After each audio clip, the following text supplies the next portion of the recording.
Selamat datang, dan selamat beribadah, di The Way BSD. Mari hadir, ibadah Kristen sejati. Sesi 1, online dan on-site service, pukul 11 siang WIB. Sesi 2, online service, pukul 19 malam WIB.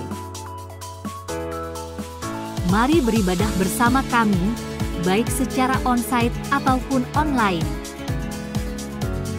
The Way mempunyai visi, menjadi gereja yang visioner dan alkitabiah. Misi The Way, mengajar jemaat, agar memahami dan mengimani, Yahweh sebagai Allah yang Esa, Yesus Kristus sebagai anak Allah yang menebus dosa manusia, dan Roh Kudus adalah penolong dari Allah, yang akan menyertai sampai akhir zaman. Mengembangkan pelayanan digital, sebagai sarana utama gereja yang kontekstual, dalam mengemban amanat agung Yesus Kristus. Menginspirasi jemaat, agar ikut ambil bagian dalam pekabaran Injil, dengan penekanan pada apa yang Yesus ajarkan, dan yang sesuai dengan panggilannya masing-masing.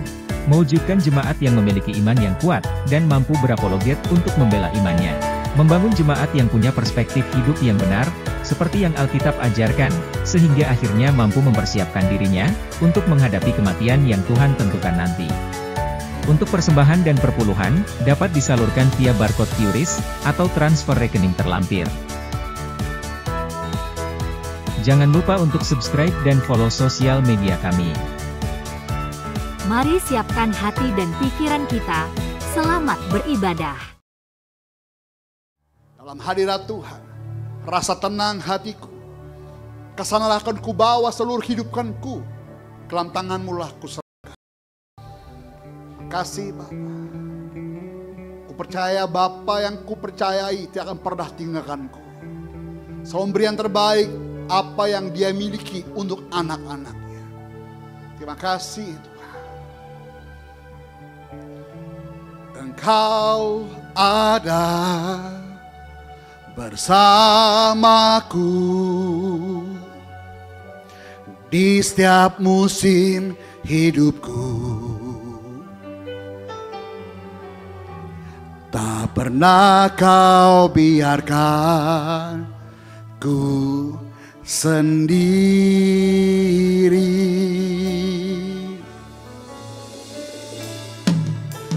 Kekuatan di jiwaku adalah bersama-Mu. Tak pernah ku ragukan kasih-Mu. Dengan selap hatimu, oh bersama-Mu Bapa,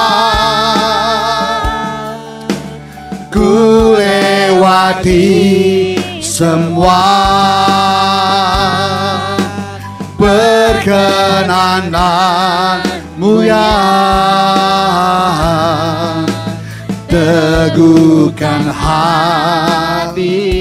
Mari bertindak atas kami pagi hari ini, yang bertindak memberi pertolongan. Anugerah-Mu besar melimpah bagiku. Pegang setiap janji firman Tuhan bagi kita saat ini Bapak Ibu. Engkau ada bersamaku. Engkau ada bersamaku di setiap musim hidupku. Amin. Tak pernah Kau biarkan ku sendiri.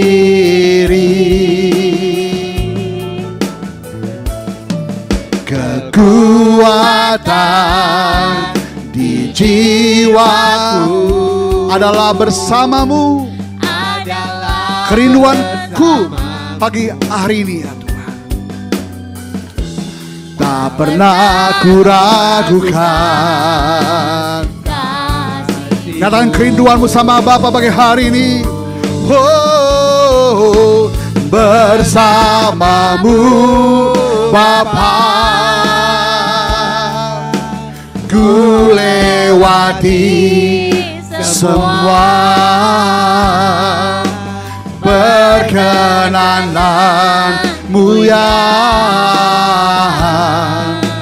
teguhkan hatiku. Mari bertindak atas kami saat ini ya Bapa.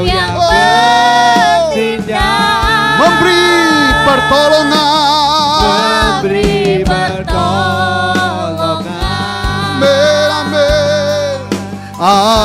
anugerah-Mu besar melimpah.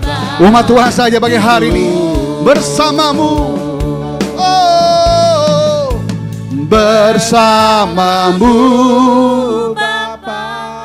Pengakuan kami depan Bapa pagi hari ini. Ku lewati setiap musim Kau ada bagi kami. Setiap tantangan Kau ada bagi kami. Kaulah Immanuel kami. Amin. Kau tahu setiap detail hidup kami yang kami butuhkan saat ini ya Bapa. Engkau yang bertindak. Mari bertindak bagi kami pagi hari ini.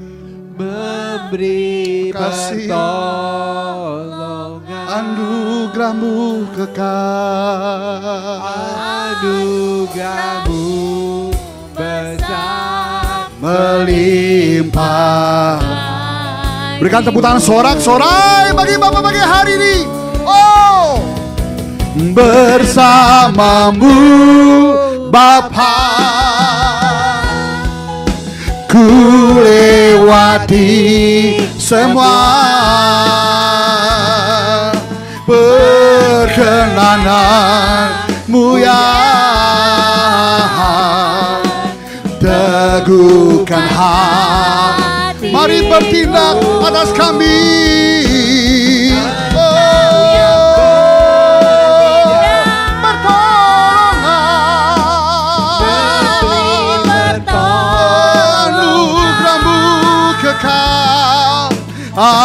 Anugerah-Mu besar melimpah. Lebih sungguh lagi bersama-Mu. Oh, haleluya. Bersama-Mu Bapa, ku lewati semua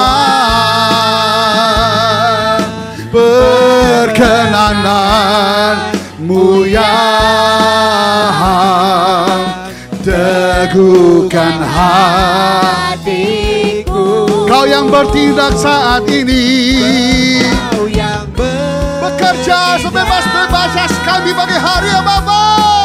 memberi pertolongan, Anugerah-Mu besar, anugerah-Mu besar melimpah Bapa. Anugerah-Mu besar, anugerah-Mu besar melimpah. Lebih sungguh lagi, anugerah-Mu besar Tuhan, anugerah-Mu besar melimpah bagiku. Berikan tepuk tangan sorak-sorai bagi Tuhan bagi hari ini. Kami tahu setiap musim ada tantangan. Kami tahu Kau ada di tengah-tengah itu semua ya Bapa. Kami tahu Tuhan tidak pernah tinggal kami seorang diri saja bagi hari ini. Yang kami tahu mana ada Bapa yang tidak memberikan roti kepada anaknya bagi hari ini. Ketika anaknya minta roti saat ini Bapa, yang terbaik Kau berikan bagi kami bagi hari ini. Makasih, terima kasih.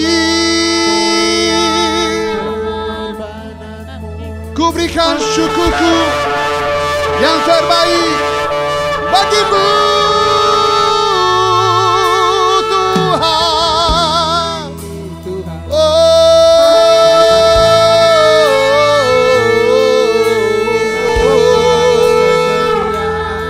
Terimalah hidup kami dalam tangan-Mu.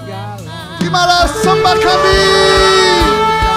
Terimalah Tuhan yang terbaik. Dengan perkenan-Mu turun atas kami saat ini. Ya la la la la la. Oh, oh.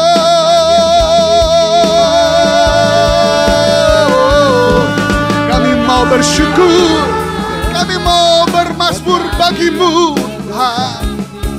Terima kasih, segala yang mulia, segala yang agung, segala yang kudus, kami ikhlas semuanya itu bagi hari ini. Sebab kami tahu rancangan-Mu tak ada yang pernah gagal dalam hidup kami. Kehendak-Mu jadilah, kehendak-Mu jadilah Bapa. Datanglah kerajaan-Mu sekali bagi hari ini di gereja-Mu seperti di surga. Bertatalah atas setiap pujian kami, bertatalah setiap mazmur kami, bertatalah setiap hidup kami. Terima kasih. Oh, terima kasih. Terima kasih Tuhan. Terima kasih.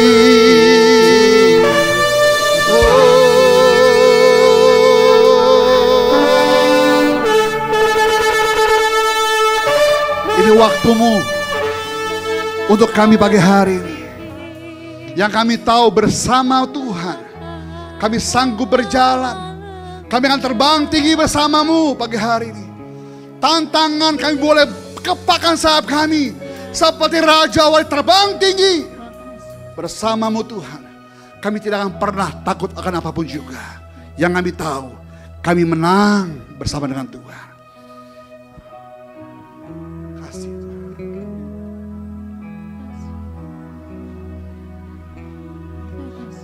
Bersama-Mu ya Tuhan, aku sanggup berjalan. Dengan sayap-Mu ku kan terbang tinggi bersama-Mu. Aku dengan segenap hati-Mu bersama Tuhan. Bersama-Mu ya Tuhan, aku sanggup berjalan. Dengan sayap-Mu ku kan terbang tinggi bersama-Mu.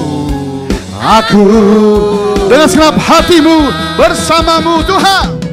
Bersama-Mu ya Tuhan, aku sanggup berjalan. Dengan sayap-Mu ku kan terbang tinggi bersama-Mu.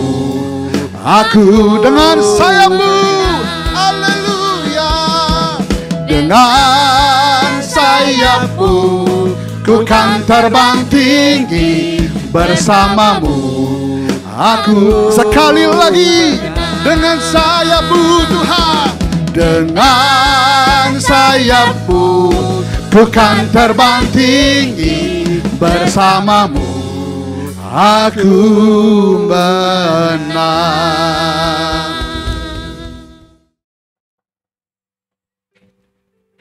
Shalom semuanya, selamat hari Minggu. Selamat malam, senang kembali dalam ibadah minggu online ini. Secara online maksud saya kita bisa berjumpa untuk terus belajar dari perkataan dan pengajaran Yesus Kristus. Dan kita sudah memuji menyembah Tuhan, dan sebentar kita akan dengar firman Tuhan. Dan sebelum saya berbagi kebenaran firman Tuhan, saya mengajak semua untuk satu hati kita berdoa. Bapa yang baik, terima kasih buat malam hari ini. Kami boleh ada dalam ibadah ini semua karena anugerah-Mu. Meski kami lakukan secara online, biarlah kami senantiasa meskipun terpisah dengan jarak dan waktu, terus punya hati untuk belajar kebenaran-Mu, beribadah dengan benar. Kami juga sudah memuji menyembah-Mu, berharap sungguh pujian penyembahan kami menyenangkan hati-Mu. Dan saat ini kami mau terima kebenaran-Mu. Jangan lalui kami, Roh Kudus tolong kami. Mampukan kami bukan cuma sekedar paham, tapi buat kami semakin dalam pengertian tentang kebenaran yang sejati, sehingga lewat pemahaman yang benar ini bisa membantu kami mengarahkan kaki kami di sisa hidup ini melangkah sesuai dengan apa yang Kau kehendaki. Jangan satupun kami yang Kau lalui, kami siap diberkati. Haleluya. Amin. Mari Bapak Ibu, kita siapkan hati kita untuk dengar firman Tuhan. Firman Tuhan kali ini merupakan seri ke-20 dari perkataan dan pengajaran Yesus. Dan saya ambil dari Yohanes 1 ayat 42, engkau akan dinamakan Kefas. Konteksnya, Yohanes 1 ayat 42 berkata demikian. Ia membawanya kepada Yesus. Yesus memandang dia dan berkata, engkau Simon, anak Yohanes. Engkau akan dinamakan Kefas, artinya Petrus. Nah, saya selalu kembali ya, setiap kita mau menafsirkan ayat Alkitab, maka kita harus memperhatikan konteks. Muncul Yohanes 1 ayat 42 ini tentu ada sebabnya. Ya. Kenapa Yesus kemudian berkata, engkau Simon, anak Yohanes, engkau akan dinamakan Kefas. Kenapa Yesus berkata demikian? Nah, ini bisa kita lihat latarnya atau konteksnya dari ayat,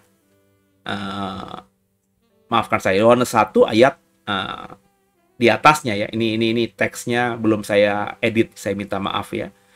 Demikian firman Tuhan. Salah seorang dari keduanya mendengar perkataan Yohanes lalu mengikut Yesus adalah Andreas, saudara Simon Petrus. Andreas mula-mula menemui Simon saudaranya dan ia berkata kepadanya, kami telah menemukan Mesias, artinya Kristus. Jadi ayat di atas ya, itu Lukas 5 ayat 12, saya minta maaf salah ya Bapak Ibu ya. Tapi itu ada di dalam Yohanes ya. Coba saya cek Alkitab saya. Saya minta maaf ya. Saya hanya copy paste dari ayat teks dari bible.com, tapi saya belum rubah ya fontnya, yakni masih tetap Lukas 5 ayat 12. Ini masih dalam Yohanes pasal pertama, ayat yang ke...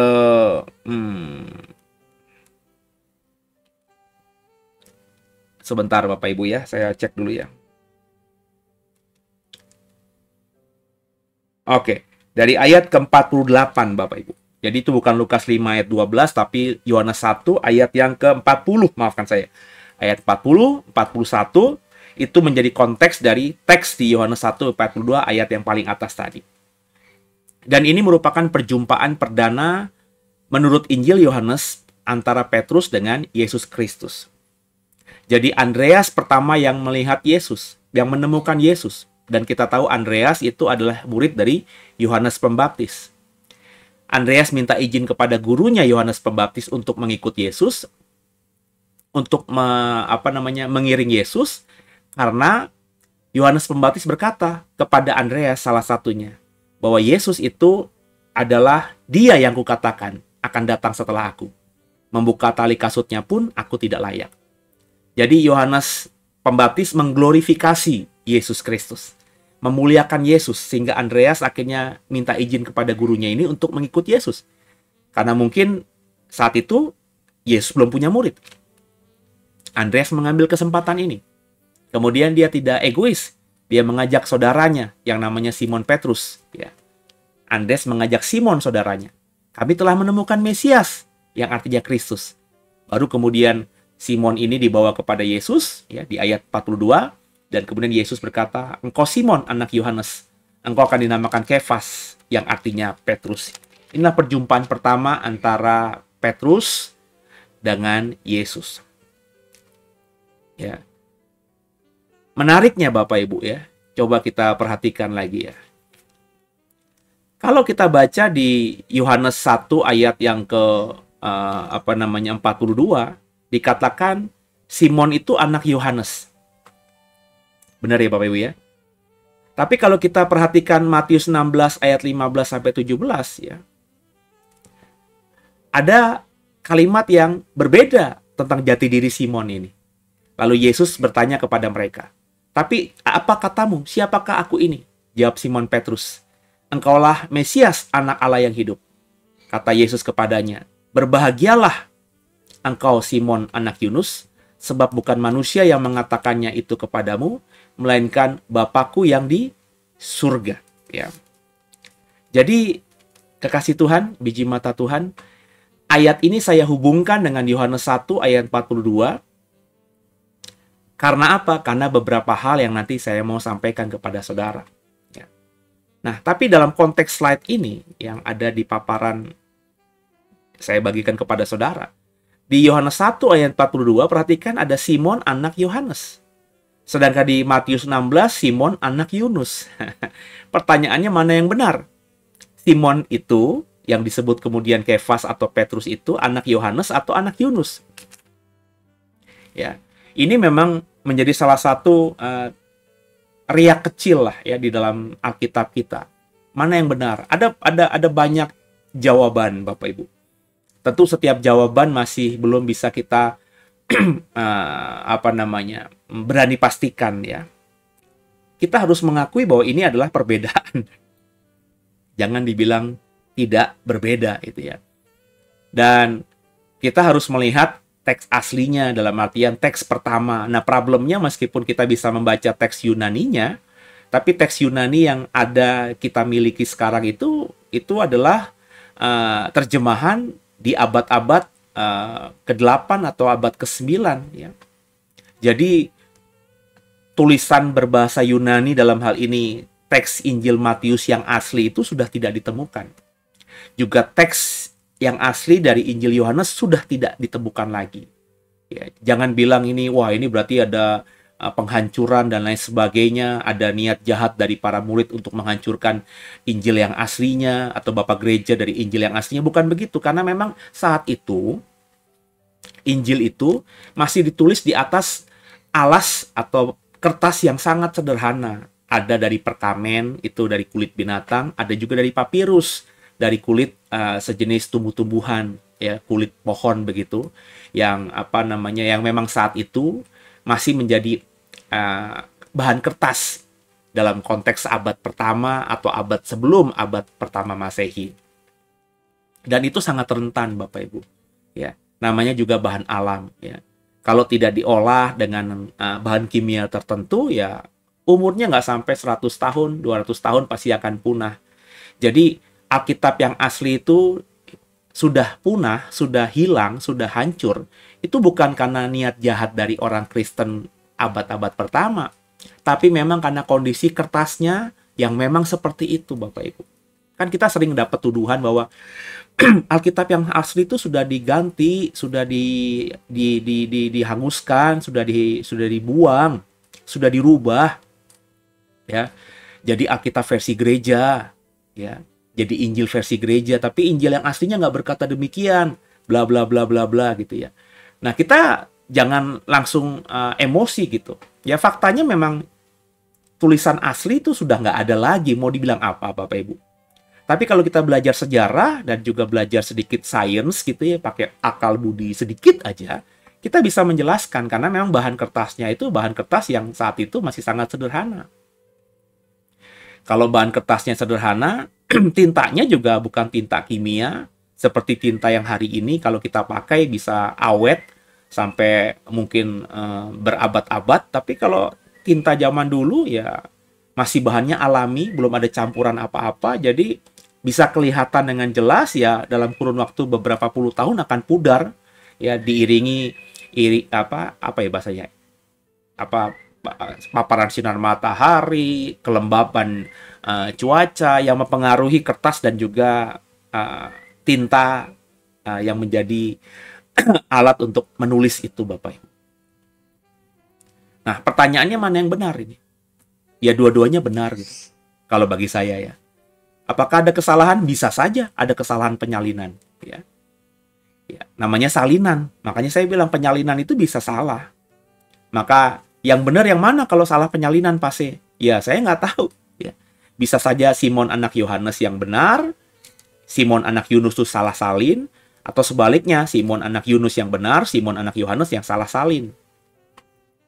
Mana yang benar? Kita tidak bisa memastikan. Atau mungkin juga kayak argumentasi ya, bahwa orang-orang yang hidup di zaman Perjanjian Baru itu bukan hal yang aneh memiliki dua nama. Ya, seperti Thomas disebut Didymus gitu ya. Kemudian Kefas disebut juga Petrus, kan begitu, ya. Jangan-jangan Yohanes ini dengan Yunus ini orang yang sama, cuma punya dua nama. Ya. Mungkin oleh orang tuanya dia dinamakan Yohanes, tapi ketika dia dewasa, dia lebih nyaman dengan nama Yunus, dan dia mengenalkan dirinya kepada banyak orang dengan nama Yunus. Sehingga dia juga kemudian dikenal sebagai Yunus, atau sebaliknya. Bisa saja begitu kan Bapak Ibu? Intinya yang kita mau sampaikan bahwa Simonnya ini bicara orang yang sama. Yakni siapa? Simon Petrus. Ya. Soal identitas nama ayahnya yang ada di Yohanes 1 ayat 42, Matius 16 ayat 15-17, bisa itu karena kesalahan penyalinan, ya. Bisa juga mungkin karena Yohanes mendapatkan informasi yang berbeda, Matius juga mendapatkan informasi yang berbeda. Kenapa? Sudah saya jelaskan tadi, orang-orang di zaman Perjanjian Baru itu sudah ada budayanya punya nama lebih dari satu. Ya kayak orang manggil saya, ada yang manggil saya Suseno, ada yang manggil saya Seno, ada yang manggil saya Paulus. Bahkan beberapa yang tidak tahu memanggil saya Suharsana, padahal Suharsana itu adalah nama bapak saya almarhum. Tapi ada, ya.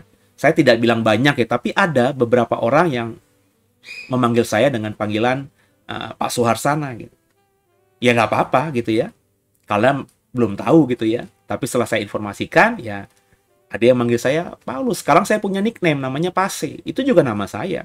Karena sudah banyak orang yang manggil saya Pase gitu kan. Jadi hal seperti ini jangan kita ributkan. Ya. Sebab seperti saya bilang, Alkitab kita ini itu bukan turun dalam bentuk buku dari surga blek gitu. Enggak gitu. Ini ditulis oleh orang. Nah, orang ini kan tentu punya pemahaman, punya pengetahuan yang berbeda satu dengan lainnya. Ya. Jadi mereka tuh menulis Injil ini dengan pertolongan Roh Kudus. Roh Kudus yang menggerakkan mereka untuk nulis Injil ini. Tapi Roh Kudus tuh bukan menjadikan mereka seperti robot. Mereka ya apa adanya. Ya pemahaman mereka. Mungkin Yohanes taunya Simon itu anak Yohanes ya. Dalam artian Yohanes itu bapaknya Simon ya. Kemudian Matius taunya Simon ini punya orang tua namanya Yunus. Maka Simon anak Yunus ya. Soal apakah itu benar apa tidak ya. Kita tidak tahu, kita hidup 2024. Kita nggak bisa mengklarifikasi gitu. Ya. Ya paling kita nanti nunggu gitu ya. Nunggu kalau kita akhirnya selesaikan hidup kita di dunia ini yang fana. Kita ada di tempat perhentian kita. Dan kemudian jiwa kita bertanya kepada jiwanya Petrus. Sebenarnya lo tuh anak siapa sih? Anak Yohanes atau anak Yunus gitu. Mungkin ketika jiwa kita bertemu nanti dalam tempat perhentian. Bersama dengan ketemu dengan jiwanya Petrus, kita bisa ngobrol itu ya untuk mengklarifikasi. Tapi hari ini kita nggak bisa. Yang pasti dalam konteks ceritanya baik yang ada di Yohanes 1 maupun di Matius 16 ini bicara soal Petrus, dan itu yang lebih penting daripada mempeributkan hal-hal seperti ini. Dikatakan namanya Simon, kemudian menjadi Kefas. Nah, kata Yunani Simon, Bapak Ibu, berasal dari kata Ibrani Simon juga ya. Jadi Simon itu nama Yunani dari Petrus dalam Injil Matius maupun Markus tadi. Tapi rupanya nama Simon itu juga nama Ibrani. Ya, kata Ibrani. Ya. Jadi rupanya kata Simon ini dia ditransliterasikan aja. Ini menarik, ya, agak berbeda gitu. Misalnya namanya Yesus dalam bahasa Ibrani itu, Yesus itu bukan bahasa Ibrani, Yesus itu bahasa Yunani. Bahasa Ibraninya itu Yehoshua atau Joshua. Ya. Kemudian diterjemahkan ke dalam bahasa Yunani menjadi Yesus atau Yesus gitu ya. Jadi ada perubahan kata, tapi dalam nama Simon ini tidak dirubah sama sekali. Ada menariknya di sini. Ya. Ya. Yang berasal dari kata sama. Ya. Ini ada teolog Perjanjian Lama yang saya kutip, yang mengatakan bahwa kata Simon ini berasal dari kata Ibrani sama yang berarti mendengar atau mendengarkan. Jadi secara harafiah, Simon dapat diterjemahkan sebagai dia yang mendengar atau dia yang didengar. Ya, tergantung bagaimana kita memposisikan kata syama itu di kalimat seperti apa. Jadi syama itu bisa berarti dia yang mendengar atau orang yang didengar. Ya, bisa pasif, bisa aktif. Orang yang mendengar itu berarti kan dia pasif, ya. Orang yang mendengar sesuatu. Sedangkan juga bisa aktif, orang yang didengar, dia yang berkata, kemudian perkataannya didengar orang. Makanya disebut orang yang didengar. Nah, ketika orang tuanya, entah si Yohanes atau Yunus ya, memberikan nama Simon kepada anaknya ini, ingat ya, doa itu, nama itu adalah doa dan harapan. Dalam konteks budaya Timur Tengah, khususnya orang-orang Yahudi. Ya. Jadi doa dan harapan orang tuanya agar anak ini memiliki kualitas seorang yang peka terhadap suara atau panggilan baik dari manusia maupun Tuhan. Dengan memberikan nama anaknya Simon yang berasal dari kata Ibrani sama atau mendengar itu, maka orang tuanya ini berharap agar si Simon ini punya kualitas nanti menjadi orang yang peka terhadap suara atau panggilan ya, atau mampu mendengar lebih peka daripada yang lainnya, baik mendengar manusia maupun mendengar suara Tuhan. Berarti doanya baik ya. Nah, Simon adalah varian dari kata Simeon dalam bahasa Ibrani juga. Jadi saya dalam-dalami ya, kata Simon ini itu sama dengan kata Ibrani lain yakni Simeon ya, yang juga memiliki arti yang sama dalam konteks Alkitab. Ya, berasal dari kata sama tadi. Ada yang kemudian dikembangkan menjadi Simon, ada yang dikembangkan menjadi Simeon. Ya. Simeon pertama di Alkitab adalah salah satu anak Yakub dalam Kejadian 29 ayat 33. Mengandung pula lah ia, lalu melahirkan seorang anak laki-laki, maka ia berkata, sesungguhnya Yahweh, Tuhan, telah mendengar bahwa aku tidak dicintai, lalu diberikannya pula anak ini kepadaku. Maka ia menamakan anak itu Simeon. Clear ya? Jadi Simeon itu berasal dari kata sama. Makanya ketika Lea memberikan nama anaknya ini Simeon, itu dikatakan tadi yang saya kasih warna merah itu. Artinya, Yahweh telah mendengar. Karena memang kata sama itu artinya mendengar, ya, atau mendengarkan. Jadi ketika Lea memberikan nama anaknya Simeon, dia berharap bahwa Simeon menjadi orang yang mendengar Yahweh. Karena kau ada, karena Allah yang mendengar pergumulan mamanya si Lea ini. Karena Lea kan kita tahu tidak dicintai Yakub, karena Yakub lebih mencintai Rachel gitu ya, benar ya? Nah, ini yang kita mau dalami dari sudut pandang etimologi dari kata Simon atau Simeon ini, yang merupakan nama asli dari orang yang kemudian kita kenal sebagai Petrus atau Kefas. Pertanyaannya, mengapa nama yang artinya baik Simeon ini atau Simon itu diubah oleh Yesus menjadi Petrus atau Kefas? Nah, ini harus diperhatikan Bapak Ibu. Sebab kalau kita tidak paham, ya kita akhirnya menganggap ini hal yang biasa aja. Kalau hal yang biasa, faktanya tidak. Karena tidak semua murid Yesus diganti namanya. Contohnya, saudara kandung dari Simon, yakni Andreas yang mengenalkan Simon kepada Yesus, itu namanya nggak diutak-atik sama Yesus. Padahal kalau ngomongin sumbangsi, ya kalau nggak ada Andreas, Simon mungkin tidak akan menjadi murid Yesus. Tapi Andreas di sepanjang kitab Injil, ya namanya dari awal sampai akhir tetap Andreas saja. Sedangkan nama asli saudara kandungnya namanya Simon, ya itu lebih dikenal sebagai Petrus. Paling tidak ditambahkan Simon Petrus. Ya. Kenapa Andreas tidak? Kenapa yang lainnya tidak? Nah, berarti ini ada sesuatu yang bisa kita dalami. Ada suatu pendalaman yang harus kita dapatkan, kita lakukan agar mendapatkan kerigma. Sehingga bisa saja ya kita praktekkan, kita hidupi dan jadi berkat dalam kehidupan rohani kita, spiritual kita kepada Tuhan.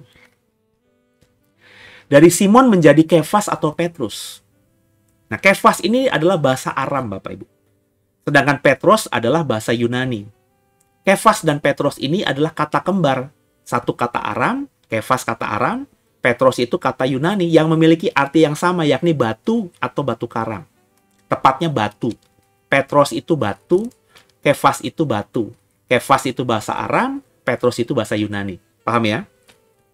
Berbeda berarti dengan Simon. Ini kan menarik nih. Ya. Contohnya Thomas disebut Didimus itu karena kembar gitu. Artinya kembar. Sedangkan Simon ini artinya tadi mendengar kan. Sedangkan Kefas, nama yang diberikan Yesus kepada Simon ini juga Petrus ya. Karena Kefas yang artinya Petrus gitu kan ya. Kefas atau Petrus ini artinya batu. Beda kan? Simon mendengar, dikasih nama baru batu gitu ya. Nah, kenapa ini? Nah, nama baru ini bisa dilihat sebagai panggilan ilahi bagi Simon untuk mengambil peran baru dalam rencana Allah. Ini menggambarkan bagaimana pertemuan dengan Yesus mengubah hidup seorang secara radikal. Maksud saya dengan saya mengatakan ini bahwa perubahan nama dari saya mendengar atau Simon, ya, Simeon, dari kata Shema, menjadi Kefas atau Petros, yang artinya batu, ini tentu merupakan sebuah awal baru. Dari mendengar menjadi batu, itu tentu Yesus punya maksud terdalam. Ya. Tentu kalau kita membaca kemudian teks-teks Alkitab lainnya yang bicara soal si Simon Petrus ini, kita bisa mengerti kenapa dia kemudian diberi nama Petros atau Kefas oleh Yesus. Karena memang Yesus ingin memberikan peran baru yang signifikan kepada si Simon ini dalam pelayanan sebagai muridnya, sebagai rasulnya. Dikatakan engkau akan dinamakan Kefas. Ini memiliki makna apa? Yang pertama, simbolisme batu. Kefas dan Petros itu artinya batu. Batu itu apa? Kekuatan. Batu itu apa? Stabilitas. Ada perumpamaan, ada orang baik, orang bijak, dan orang bodoh. Orang bodoh itu membangun rumah di atas pasir. Orang bijak itu membangun rumah di atas batu. Jadi stabil ketika ada banjir, ada hujan deras. Ya, kalau di atas pasir dan banjir, ya rumah itu akan terseret dan hancur. Tapi kalau di atas batu, dibangun dengan pondasi batu, ya batu itu akan stabil. Batu itu punya kekuatan, sehingga air ya sulit untuk bisa membawa batu hanyut, kecuali banjir bandang ya, atau tsunami ya. Mungkin ya batu besar kayak apa bisa tersapu, tapi kalau banjir biasa ya batu itu kuat. Tidak akan hanyut, tidak akan pergi dari tempatnya. Jadi nama Petrus yang berarti batu atau batu karang sering diinterpretasikan sebagai simbol kekuatan atau stabilitas. Yesus ingin memberikan nama ini kepada Simon sebagai proklamasi bahwa Simon akan menjadi figur sentral, figur yang kuat, figur yang menjadi atau memiliki posisi penting dalam gerejanya. Ya. Jadi kau namanya mendengar, bagus. Tapi hari ini kau kuberi nama batu. Sebab aku ingin kau ke depan, kata Yesus tentunya ya. Kau punya kekuatan dan kestabilan yang luar biasa baik. Sebab aku mau membuatmu menjadi tokoh penting dalam gerejaku. Sebagai muridku, sebagai rasulku. Dan lewat dirimu nanti yang kokoh ini, gereja akan terbangun dengan kuatnya di kemudian hari. Jadi tentu nama adalah doa dan harapan.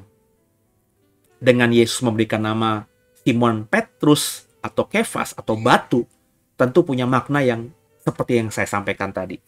Agar Simon ini menjadi orang yang kuat, orang yang kokoh, orang yang punya kestabilan yang dalam banyak hal.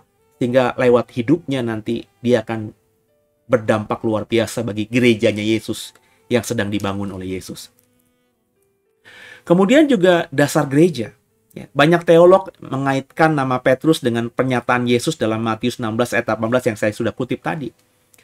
Makanya ketika Yesus mengatakan engkau akan dinamakan Kefas atau yang artinya Petrus atau yang artinya batu, ini pasti ada hubungannya dengan Matius 16 ayat 18. Kalimatnya begini. Dan aku pun berkata kepadamu, engkau adalah Petrus, dan di atas batu karang ini aku akan mendirikan jemaatku, dan alam maut tidak akan menguasainya. Petrus itu oleh banyak teolog, oleh banyak gereja, kelompok gereja tertentu bahkan menempatkan Petrus ini begitu tingginya. Ya. Kalau kita ngomongin Katolik, itu paus pertama mereka percaya adalah Petrus. Kenapa? Karena Yesus yang berkata, di atas batu karang ini, di atas Petrus, aku akan mendirikan gerejaku. Ya. Maka gereja Katolik yang merasa diri adalah gereja yang paling benar, gereja yang paling pertama, itu klaim mereka, nggak apa-apa juga gitu ya. Mau nggak mau ketika mereka mempunyai posisi gerejawi tertinggi yang namanya paus, ya paus pertama harus Petrus. Padahal kalau kita belajar kisah Rasul, ya tidak ada kisah Rasul atau Injil atau perjanjian baru atau kitab perjanjian baru lainnya yang mengatakan bahwa Petrus itu diangkat atau diberikan jabatan sebagai paus. Nggak ada. Itu hanya klaim saja kan. Ya, nangkap ya Bapak Ibu ya. Ya, sebab kalau kita ngomongin soal paus pertama, kedua, ketiga, ya itu ya baru ada ketika organisasi orang Kristen yang mazhabnya ada di kota Roma mulai terorganisasi dengan baik. Ya. Jadi supaya mereka punya kekuatan dasar yang kuat ya, yang menghubungkan gereja Katolik dengan rasulnya Yesus ya, maka dari 12 rasul yang ada yang paling kelihatan perkataan Yesus bahwa di atas engkau akan kubangun gerejaku ya si Petrus ini kan. Maka kalau mereka klaim bahwa diri mereka, gereja mereka itu berangkat dari Petrus ya, rasul atau paus pertamanya adalah Petrus, sah-sah saja. Bagus, brilian bahkan bagi saya. Ya. Nah, Petrus ini dipandang sebagai fondasi di mana gereja akan berdiri, yang menunjukkan peran pentingnya dalam komunitas Kristen awal. Itu yang saya bilang tadi ya. Termasuk beberapa gereja ortodoks juga percaya hal ini. Kalimat engkau akan dinamakan Kefas itu pentingnya nama dalam budaya Yahudi. Dalam tradisi Yahudi, nama berkali-kali saya bilang tadi memiliki arti penting Bapak Ibu. Nama baru sering diberikan untuk mencerminkan peran dan takdir seseorang. Engkau tadinya Simon, artinya mendengar. Sekarang kuberi nama Kefas atau Petrus atau batu. Itu berarti ada peran atau takdir yang diberikan Yesus, takdir yang baru kepada Simon. Ini contoh seperti Allah, seperti Bapa memberikan nama baru kepada Abram menjadi Abraham. Nama baru kepada Yakub yakni Israel. Ya. Itu kan ada peran baru, takdir baru pada orang-orang yang namanya diberikan nama baru oleh Allah dan dalam hal ini Petrus oleh Yesus, Tuhan dan Juru Selamatnya. Nah dalam Matius 16 ayat 18 tadi ada penggunaan kata Petra dan Petros. Ya. Terdapat diskusi mengenai permainan kata Petros, batu kecil, dan Petra, batu besar atau batu karang dalam Matius 16-18. Yang menekankan bahwa Petros akan memainkan peran penting dalam gereja yang didirikan di atas Petra. Kalimatnya begini, dan aku pun berkata kepadamu, engkau adalah Petrus, engkau adalah batu, dan di atas Petra, di atas batu karang ini, aku akan mendirikan jemaatku, dan alam maut tidak akan menguasainya. Mengapa Yesus mau membangun gerejanya di atas batu karang? Ya. Mengapa Yesus mau membangun gerejanya di atas Petrus, si batu ini, yang punya nama asli namanya Simon, yang artinya mendengarkan? Kenapa Petrus dipilih oleh Yesus untuk mengambil atau memiliki atau mendapatkan peran penting dalam gereja Tuhan? Ini karena tentu sesuai konteksnya. Matius 16 ayat 18 Bapak Ibu itu tidak bisa kita baca tanpa lihat ayat di atasnya. Ayat di atasnya itu ayat 15-17. Kita baca ya. Lalu Yesus bertanya kepada mereka, tapi apa katamu? Siapakah aku ini? Jawab Simon Petrus, engkaulah Mesias, anak Allah yang hidup. Kata Yesus kepadanya, berbahagialah engkau Simon, anak Yunus. Sebab bukan manusia yang menyatakan itu kepadamu, melainkan Bapakku yang di surga. Nah inilah alasan utama. Apa itu? Jawaban Petrus. Kalau pertanyaannya, kenapa Yesus harus membangun gerejanya di atas batu karang? Karena jawaban Petrus tadi. Petrus si batu ini berkata, ketika Yesus bertanya kepada murid-muridnya, menurut kalian, siapa aku ini? Maka Simon, yang sudah punya arti nama batu, punya kekuatan, punya stabilitas, karena memang diproyeksi dan didoakan Yesus, karena namanya diganti tadi agar dia menjadi leaders, menjadi fondasi, menjadi dasar dari gerejanya, mengambil peran. Ya. Kalau kita lihat di awal kan seolah Andreas yang punya peran lebih penting daripada Simon. Simon itu ikut Yesus karena Andreas. Tapi karena Simon ini kemudian diganti nama jadi Petrus, jadi batu, punya kekuatan, Dan kalau kita baca kitab Injil, Petrus ini kemudian menjadi leaders dari para rasul kan? Leaders dari murid Yesus. Ketika Yesus bertanya, menurut kalian, siapakah aku? Petrus yang menjawab, engkaulah Mesias, anak Allah yang hidup. Ya. Dan kata Yesus, berbahagialah engkau Simon, anak Yunus, sebab bukan kau yang menyatakan ini, melainkan Bapa-Ku yang di surga yang bicara melewat hidupmu. Ini alasan utama, yakni jawaban Petrus. Jawaban Petrus bahwa Yesus itu adalah anak Allah yang hidup. Dan ketika Simon ini menjawab seperti itu, engkaulah Mesias, anak Allah yang hidup, Yesus berkata, di atas batu karang ini, aku akan mendirikan jemaatku, dan alam maut tidak akan menguasainya. Jawaban Petrus ketika ditanya, siapakah aku ini? Engkaulah Mesias, anak Allah yang hidup. Inilah yang membuat kemudian Petrus ya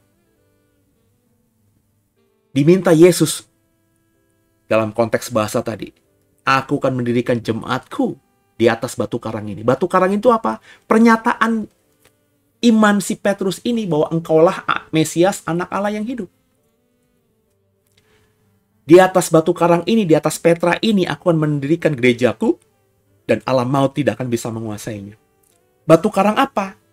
Batu karang itu kan ngomongin dasar kan? Di atas batu karang ini, aku akan mendirikan jemaatku. Jadi di atas dasar batu karang Petra itu, aku akan mendirikan gerejaku. Batu karangnya itu apa? Ya itu, jawaban Petrus tadi, pengakuan imannya Petrus tadi. Bahwa Yesus itu adalah Mesias, anak Allah yang hidup. Dan inilah pengakuan iman Kristen, Bapak Ibu. Ya memang ada pengakuan iman rasuli, tapi itu formulasi gereja. Formulasi tafsir dari gereja.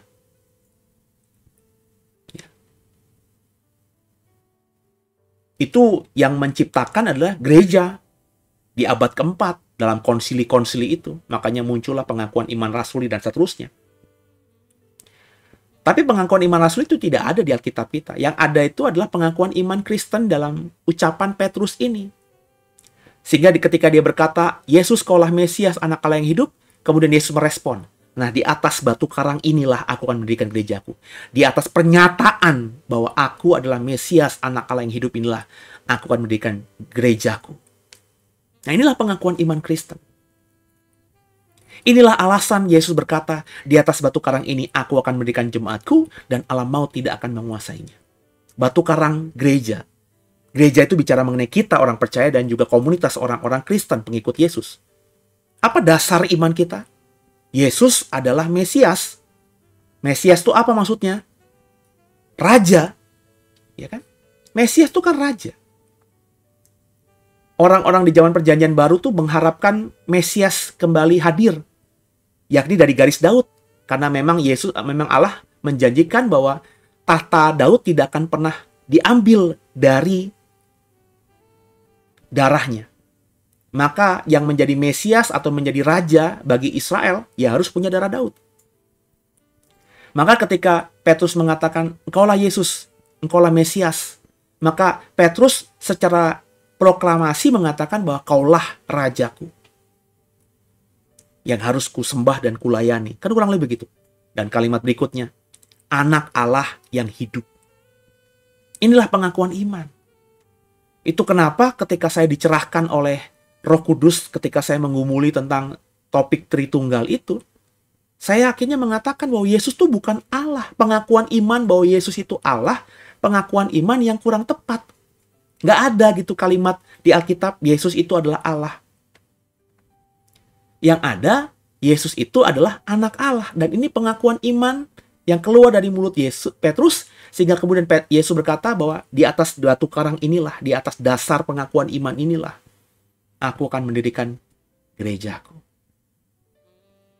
Nah, bagaimana Bapak Ibu? Apa pengakuan iman dirimu? Apa pengakuan iman gerejamu?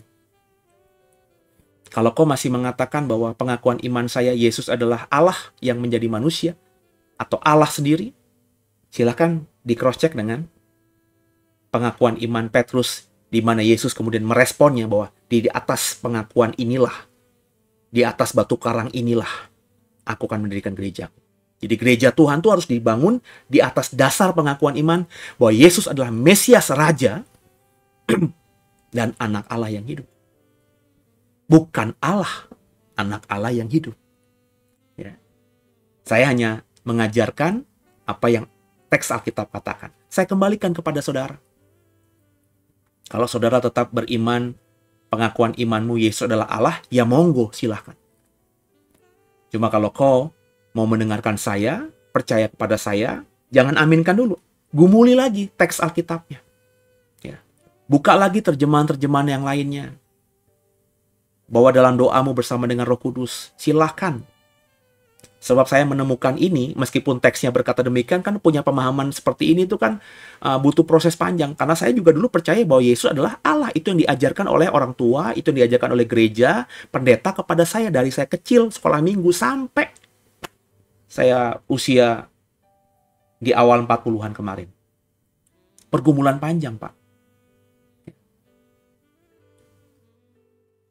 Jadi ya, setelah pergumulan panjang, meditasi, kontemplasi, puasa, meditasi, kontemplasi, puasa, meditasi, kontemplasi, puasa, saya akhirnya dibukakan hikmat oleh Roh Kudus. Sebab dalam kontemplasi, meditasi, puasa itu pertanyaan saya kepada Roh Kudus, kepada Bapa di surga cuma satu. Siapakah dirimu? Siapakah Yesus? Siapakah Roh Kudus? Berikan pemahaman kepadaku, sebab konsep pengajaran tafsir tentang Tritunggal itu aku kok nggak sejahtera. Itu panjang, kontemplasi, meditasi, puasa, bertahun-tahun. Dan ketika akhirnya Roh Kudus membukakan hikmatnya kepada saya, memberikan hikmatnya kepada saya, ayat ini kelihatan dengan telanjang. Inilah pengakuan iman Kristen. Bahwa Yesus adalah Mesias, anak Allah yang hidup. Dan respon Yesus itu loh, di atas batu karang, di atas apa yang kau katakan bahwa aku Mesias dan anak Allah yang hidup, inilah akan kubangun gerejaku. Tak terbantahkan lagi. Maka saya sekarang mengatakan bahwa iman kita, pengakuan iman kita adalah Yesus adalah Mesias dan anak Allah yang hidup. Jadi kita adalah jemaat Yesus. Jika kita adalah jemaat Yesus maksud saya, atau orang Kristen, maka pertanyaannya, sudahkah kita memiliki dasar batu karang, yakni iman percaya bahwa Yesus adalah Mesias, anak Allah yang hidup itu? Pengakuan Bapak Ibu bagaimana? Soal ini. Soal dasar. Soal batu karang. Ya. Sebab dasar iman ini akan mempengaruhi iman-iman yang lainnya. Pemahaman-pemahaman Kristen lainnya. Benar Bapak Ibu. Ketika saya akhirnya memahami tentang Yesus itu adalah Mesias dan anak Allah, itulah pengakuan iman yang benar yang dikatakan oleh Petrus dan disupport, direspon positif oleh Yesus. Gerejaku harus punya pengakuan iman seperti ini. Di atas batu karang ini aku membangun gerejaku, jemaatku. Maka setelah saya mengimani itu, maka hal-hal yang lainnya disingkapkan. Soal Roh Kudus. Nanti Bapak Ibu, mestinya Bapak Ibu sudah mengikuti ya materi pneumatologi atau sekolah Alkitab kita yang lagi belajar doktrin Roh Kudus. Ya silahkan ya. Coba diikuti. Nanti dalam bahasa khotbah akan saya pertajam lagi. Sekarang saya lagi bahas tentang Bapa. Ya. Minggu besok nih, ya, saya akan mengajar Bapa itu siapa sih sebenarnya? Sebab kita tuh di konsep Bapa itu ya harus makhluk gitu. Ya, dengan kita membaca begitu literal aja, Bapa punya mata, Bapa punya tangan. Jadi kita tuh ngebayangin Bapa itu makhluk, padahal Alkitab tidak mengatakan Bapa itu makhluk. Ya. Allah itu bukan makhluk seperti yang ada di otak kita. Dan penggambaran-penggambaran soal Allah itu, ya itu adalah tafsir manusia yang berusaha memahami tentang Allah itu. Tapi bagaimana teks Alkitab mengatakan? Ya. Makanya Bapak Ibu, untuk bisa menemukan kebenaran, memang harus kita coba buang dulu itu yang namanya doktrin, yang namanya pengajaran yang sudah kita imani, ya sesuatu yang kita sudah pegang selama bertahun-tahun, dibuang dulu. Kalau nggak dibuang, Bapak Ibu nggak akan menemukan kebenaran yang sejati. Ya. Sebab bagaimana mungkin kita bisa memahami teks Alkitab kalau kita sudah punya konsep di kepala kita soal misalnya Yesus itu apa. Kita sejak kecil kan sudah diajar Yesus itu Allah. Maka ketika kita baca Alkitab ya susah kita menemukan kebenaran karena di otak kita sudah ada doktrin yang kita tidak boleh ganggu gugat. Karena kalau diganggu gugat kita berarti sesat. akan dilempar ke neraka begitu. Itu yang ditakut-takuti oleh banyak orang kepada orang yang mau merubah doktrin bahwa Yesus itu Allah, ya. Sehingga akhirnya baca apapun, meskipun ayatnya jelas ya kita nggak bisa terbuka. Tapi ketika disingkirkan itu dan minta pertolongan Roh Kudus untuk mulai menuntun kita mengerti Alkitab ini, maka hal-hal tersembunyi akan disingkapkan. Oh, saya akan membagikan soal Bapa di hari Minggu besok. Ya, Bapa itu bukan bicara soal figur atau makhluk. Ya, beyond that, dan ini akan pelan-pelan saya bagikan kepada saudara sampai akhirnya saya merasa sudah bagikan semuanya dan saudara bisa memahami pengertian yang Roh Kudus berikan kepada saya soal Bapa, soal Allah. Nah, bagaimana pengakuan imanmu ini? Inilah pengakuan iman sejati. Pengakuan iman Kristen sejati itu adalah kebenaran sejati, yakni bicara soal apa? Bahwa Yesus adalah Mesias dan anak Allah yang hidup. Nah, bisa beriman demikian, kalau Bapak Ibu sudah sampai iman yang demikian, seperti Petrus, bahwa kita beriman, dasar iman kita itu adalah Yesus Mesias dan anak Allah yang hidup, maka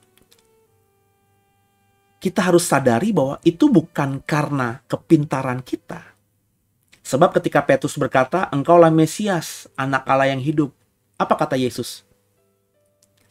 Berbahagialah engkau Petrus. Sebab bukan engkau yang mengatakannya, tapi Bapakulah yang menyatakannya padamu. Dan di atas batu karang ini akan kubangun jemaatku. Jadi ketika kita akhirnya punya iman bahwa Yesus itu adalah Mesias, Raja, anak Allah yang hidup, itu karena Bapa yang menyatakannya kepada kita. Bapa yang memberikan pemahaman iman itu kepada kita. Artinya kita sudah tinggal dalam Bapa. Bapa sudah tinggal dalam kita. Sehingga Bapa mampu menggerakkan isi hati, pikiran, dan lidah mulut kita untuk mengatakan, memproklamirkan bahwa Yesus itu adalah Mesias, Raja, dan anak Allah yang hidup.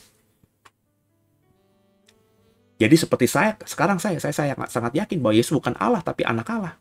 Tapi saya tidak berani berkata bahwa itu karena kepintaran saya. Kalau Bapak Ibu perhatikan khotbah tentang Kristologi selama 34 seri yang sudah saya bagikan kepada saudara, saya berkali-kali mengatakan bahwa saya dapatkan itu dari Roh Kudus. Sebab dengan kepintaran saya nggak mungkin. Saya udah belasan tahun mendalami ini, dan lewat apa kepintaran itu lewat buku yang saya baca, lewat jenjang teologi yang saya sudah tempuh. Saya nggak bisa sampai pada pemahaman siapakah Yesus itu. Baru ketika saya akhirnya menanggalkan semua sayanya, ya, akunya, kemudian saya hanya bergantung pada Roh Kudus mulai singkapkan itu. Jadi ketika saya beriman Yesus adalah Mesias, Raja, dan anak Allah yang hidup, saya yakin itu karena Bapa, dalam hal ini Roh Kudus, Roh Allah, Roh yang dari Bapa, yang menggerakkan semua apa yang ada dalam hidup saya ini, dalam tubuh saya ini, untuk akhirnya memahami kebenaran ini. So, saya bersyukur. Nah, bagaimana dengan saudara? Sudah menjadi Kristen sejati atau belum? Kristen sejati itu pengakuan imannya harus benar. Apa itu? Yakni Yesus adalah Mesias, Raja, dan anak Allah yang hidup. Kalau pengakuan iman kita sudah benar seperti pengakuan imannya Petrus, dan kemudian direspon Yesus juga dengan baik, kan? Di atas batu karang, di atas pengakuan imanmu ini Petrus, akan kubangun gereja. Artinya, seperti Yesus juga berkata, bukan kamu yang mengatakan, tapi Bapa yang mengatakannya kepadamu. Maka artinya kalau kita sudah punya iman yang sejati seperti ini, percayalah, Roh Kudus, Bapa lewat Roh Kudus, sudah tinggal dalam diri kita dan bekerja dengan hidup kita.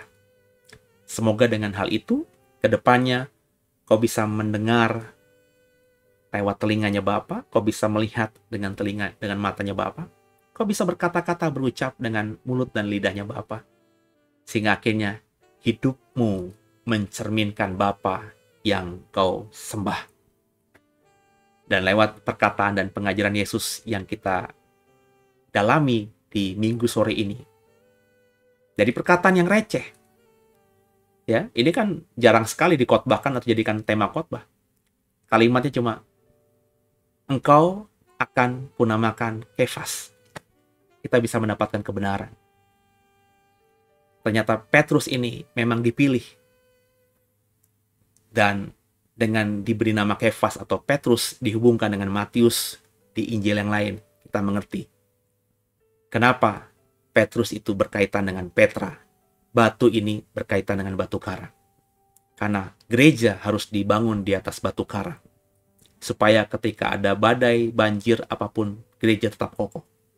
Dan batu karang itu bukan batu karang yang bisa kita temukan keluar dari gunung berapi dan ada di sungai-sungai yang besar itu. Bukan.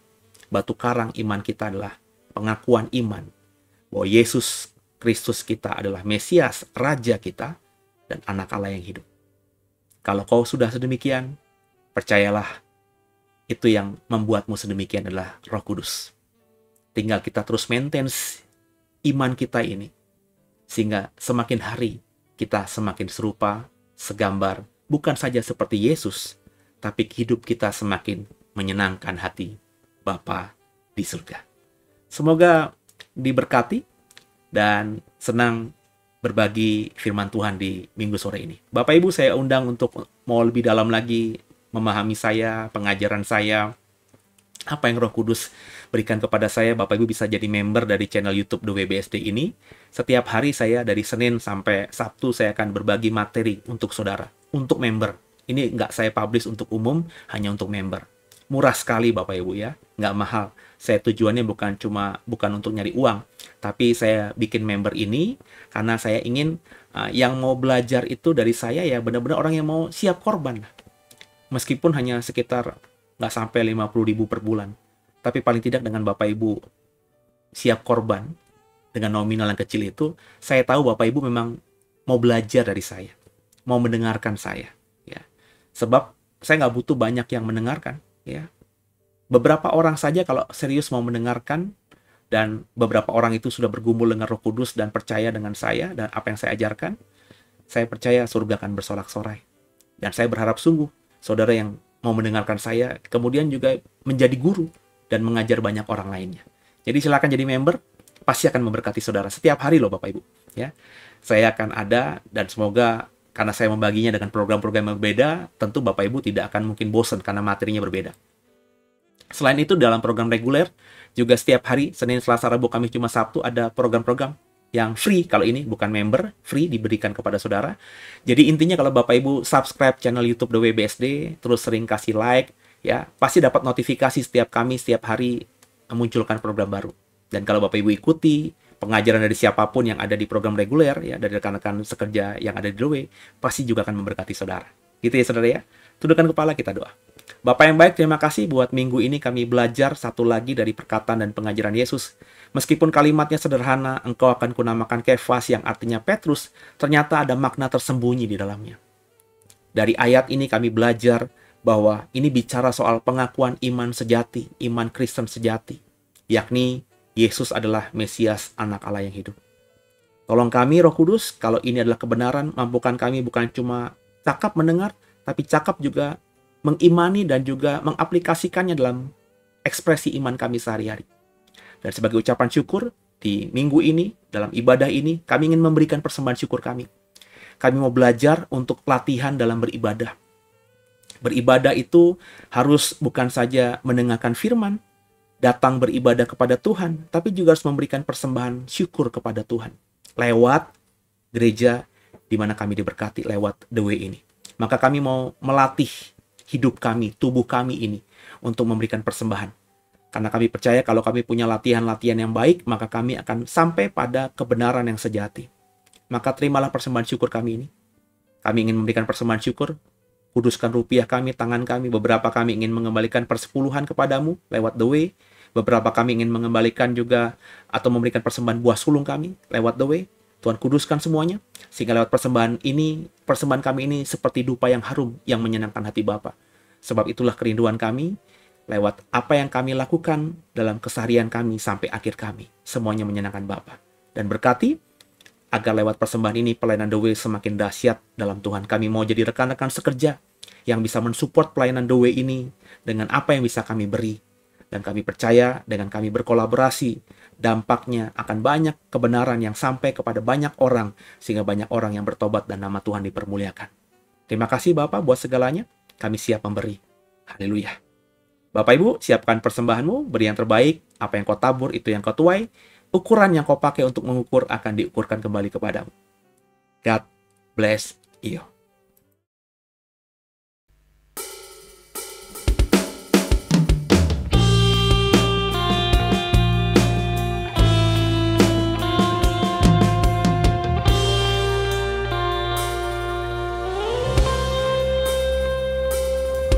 Takkan ku datang dengan tangan yang hampa,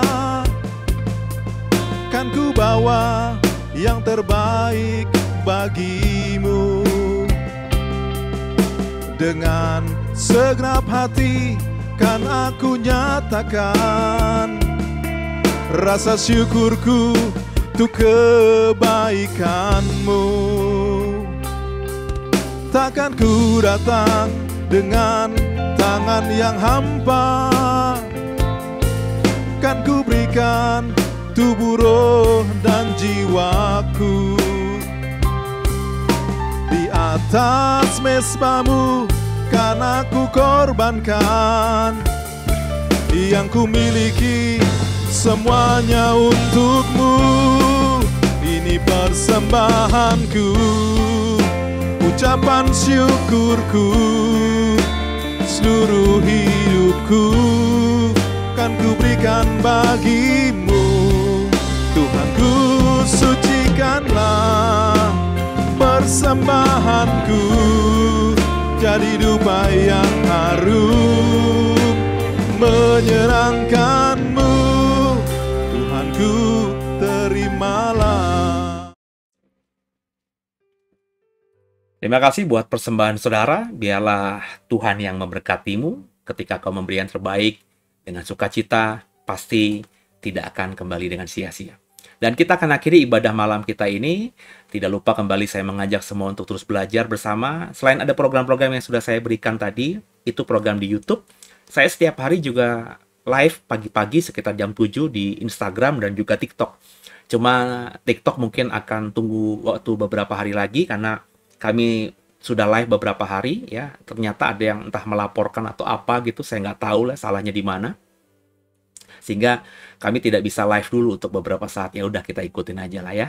Jadi memang kan saya sudah bilang ya, kita tidak mungkin bisa menyenangkan banyak orang ya. Ada aja gitu orang jahat yang iseng-iseng ya, sehingga melaporkan hal-hal yang nggak benar. Padahal kalau kita Bapak Ibu ikuti materi saya di live IG ya, atau live TikTok pagi-pagi di program Pagi Berkat bersama Pase, saya ngomong yang biasa aja gitu, nggak pernah nyinggung apapun gitu ya.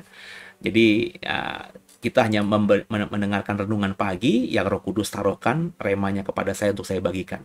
Jadi bisa setiap pagi sebelum beraktivitas lagi di jalan, bisa ke Instagram kami ya.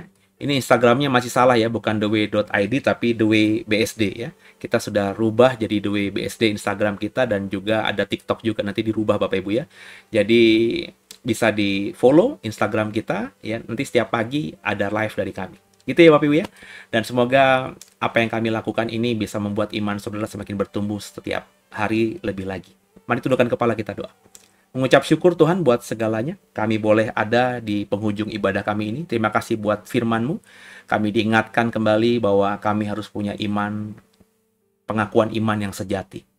Seperti yang Petrus katakan dan diapresiasi oleh Yesus dengan gereja Tuhan harus dibangun dengan batu karang atau dasar iman.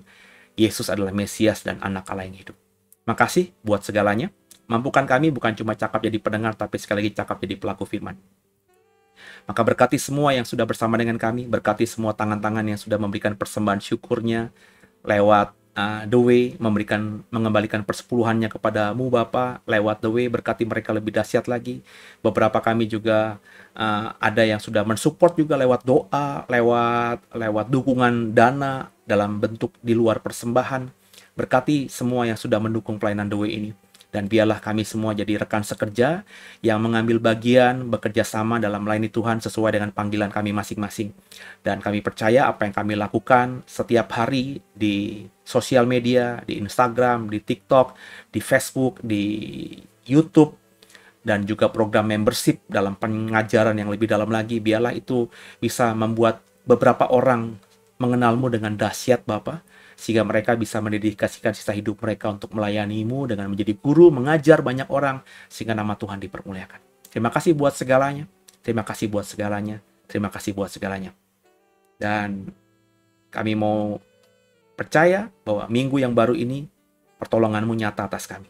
Ampuni salah dosa kami, Yesus Kristus kaulah Tuhan Juru Selamat kami yang hidup, dan ke dalam tangan-Mu lah kami serahkan tubuh, jiwa, dan roh kami. Pakailah kami sesuka-sukamu, kami siap melayanimu. Kekasih Tuhan arahkan hatimu, dan terimalah berkat terbaik dari Bapa di surga lewat anaknya Yesus Kristus. Seperti Adonai Elohim memberkati Abraham, Ishak, dan Yakub, berkat yang sama kita terima dalam nama Yesus Kristus, anaknya yang hidup. Kita semua akan diberkatinya, jadi kepala nggak pernah jadi ekor, naik nggak pernah turun. Apa yang dikerjakan kita dibuatnya berhasil. Dan berkat yang kita bawa pulang ke rumah itu berkat dari surga, sehingga lewat berkat itu seisi rumah kita, orang-orang yang kita cintai bisa merasakan hidup di bumi seperti di surga. Dan pulanglah, bawalah damai sejahtera dari Allah Bapa, cinta kasih Yesus Kristus, serta persekutuan yang manis, mesra, intim dengan Roh Kudus selalu menyertaimu, menyertaiku, keluargamu, keluargaku, mulai minggu malam ini sampai nanti Maranatha, ketika kita semua dijemput di awan-awan kemuliaan, menyongsong Yesus di angkasa, dan di bawahnya kita masuk ke dalam langit baru, bumi baru, Yerusalem baru, tempat kita dalam kekekalan bersama Yesus selama-lamanya. Yang diberkati dan beriman percaya katakan dengan sungguh. Amin. Bapak Ibu kekasih Tuhan, ibadah kita selesai. Sampai jumpa dalam ibadah berikutnya. Jangan lupa di-share, di-like kalau diberkati agar banyak orang yang mendapatkan kebenaran dari apa yang kita lakukan bersama-sama ini lewat The Way BST. God bless you all. Haleluya.